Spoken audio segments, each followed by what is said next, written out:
Dieu n'élève pas les gens qui ne lui sont pas fidèles.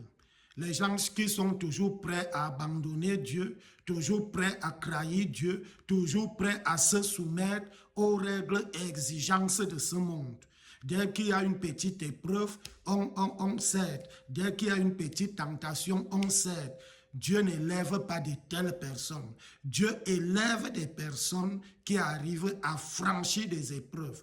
Je vais te parler de Shadrach, Meshach, Abednego, ces trois Hébreux, y compris Daniel. Ils étaient dans un pays étranger, Babylone. Et le roi Nebuchadnezzar, qui régnait en ce temps à Babylone, était influent.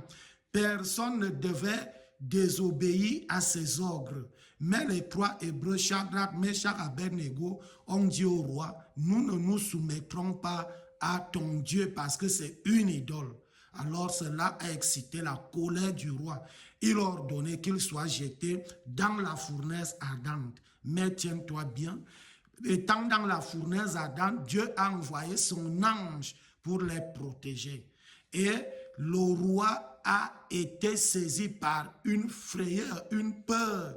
Il a dit, waouh, ces gens, je respecte leur Dieu à partir d'aujourd'hui. Ils servent un Dieu puissant. C'est de tels hommes et de telles femmes que Dieu veut voir en cette heure de la fin des temps. Des personnes qui sont prêtes à la mort à cause de la gloire de Dieu, à cause du règne de Dieu. On ne peut pas voir le règne de Dieu si on est prêt à céder, si on est prêt à nous conformer aux règles du monde. On ne peut pas. Nous devons faire face, nous devons tenir ferme, nous devons résister à l'idolâtrie, à la cupidité, à la débauche, à la mondanité. Et c'est là où Dieu nous localise, il nous élève. Si nous-mêmes, nous ne donnons pas le respect à notre Dieu, comment est-ce que le monde va respecter notre Dieu?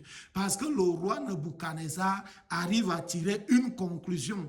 Il va dire à tous les Babyloniens, adorez le Dieu de ces Hébreux, adorez le Dieu de Shadrach, Meshach, Abednego, parce que moi-même je confirme que c'est un grand Dieu. Il n'y en a pas d'autre. Adorez-le. À cause de quoi? Le prix que ces trois Hébreux ont payé. Ils ont valorisé, ils ont fait manifester le règne, la puissance de Dieu. C'est ce que Dieu attend de moi et toi. Es-tu consacré à Dieu? Es-tu un chrétien qui est balancé à tout vent de doctrine?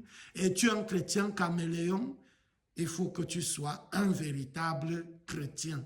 Dieu va te localiser et il va t'élever. Les rois, les puissants de la terre vont reconnaître qu'il y a un grand Dieu qui existe par ta consécration. Sois consacré à Dieu. Sois béni dans le puissant nom de Jésus.